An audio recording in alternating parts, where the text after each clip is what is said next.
Examples depending upon velocity and acceleration. First example, a point moves in a plane car so that its tangential and normal accelerations are equal. Prove that the velocity varies as e to power psi. Also, if the angular velocity of the tangent is constant, find the curve. So now let us suppose that psi be the angle made by the tangent to the curve at some point with the initial line. Then angular velocity of the particle is d psi by dt. Now our first condition given कि tangential and normal accelerations of the particle are equal, that is at equal to an, means v dv by ds is v square by rho. On cross multiplying and simplifying we'll get dv by v equal to d psi. On integrating, log of v equal to psi plus log of c, that is log of v by c equal to psi, or v equal to c e to power psi, that is v proportional to e to power psi. So it is our first part that velocity varies as e to power psi. Also it is given that the angular velocity of the particle is constant. So we can write d psi by dt is constant, that is omega suppose. So now dv by ds, it is v by rho, that is dv by ds equal to v means ds by dt, rho means ds by d psi, that is we can write d psi by dt.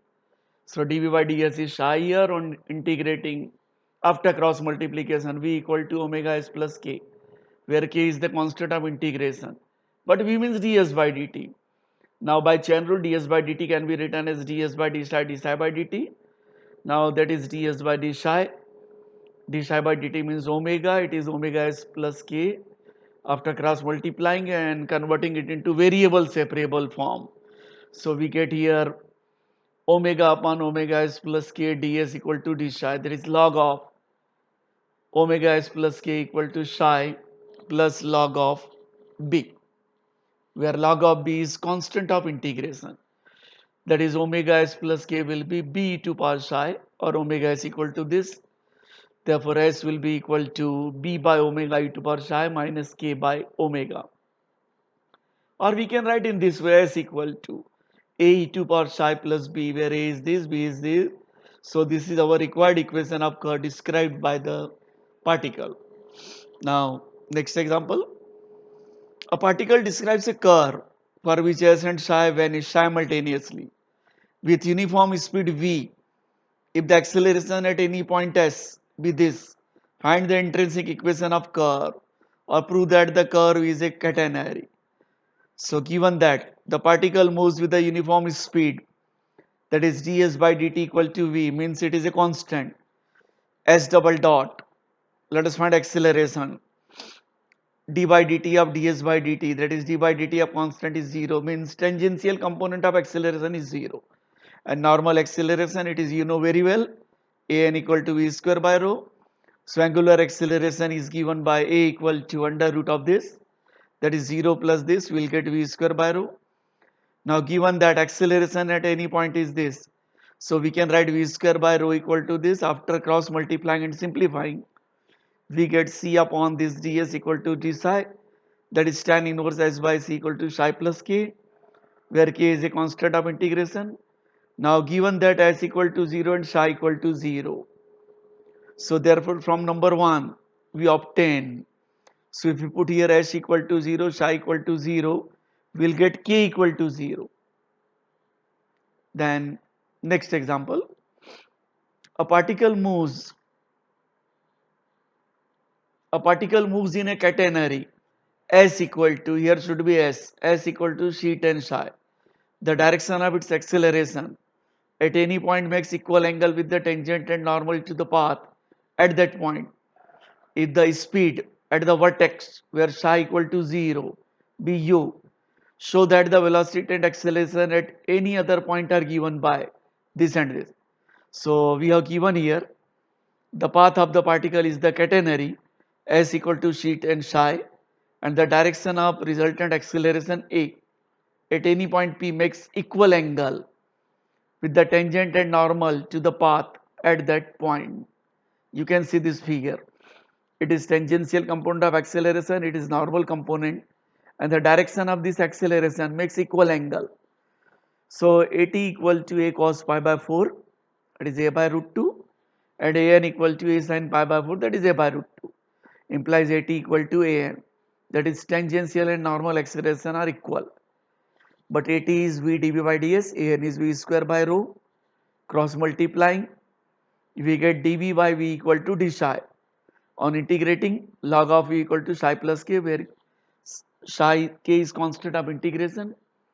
Now given that speed at the vertex where psi equal to 0 is u, so when psi equal to 0, v equal to u, so from number 1 k will be log of u, just substitute value of k in number 1, so log of v equal to psi plus log of u, that is log of v by u equal to psi, so v by u will be e to power psi or v equal to u e to power psi, thus the velocity at any point is u e to power psi.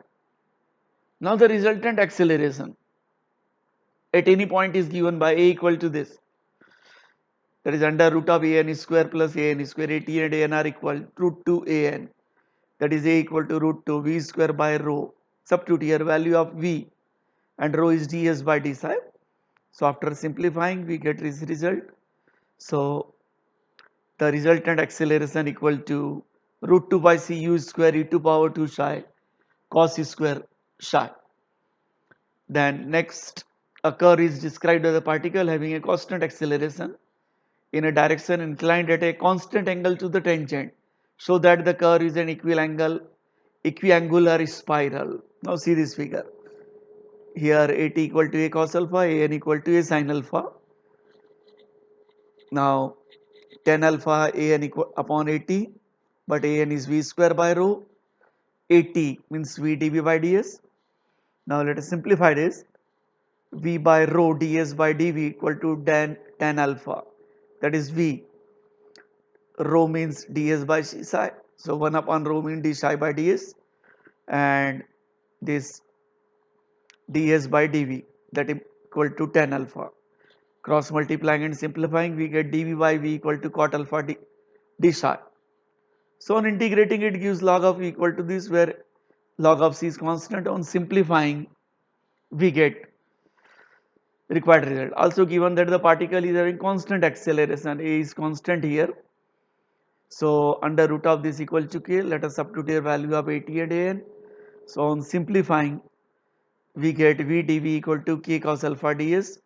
On integration it gives v square by 2 equal to ks cos alpha plus some constant l, where l is constant of integration. So that implies v square equal to this, where b is twice l, beta is twice l. So twice ks cos alpha plus beta equal to this. So this is an intrinsic equation of equiangular spiral. So friends, let us stop here. We will continue on the next lecture.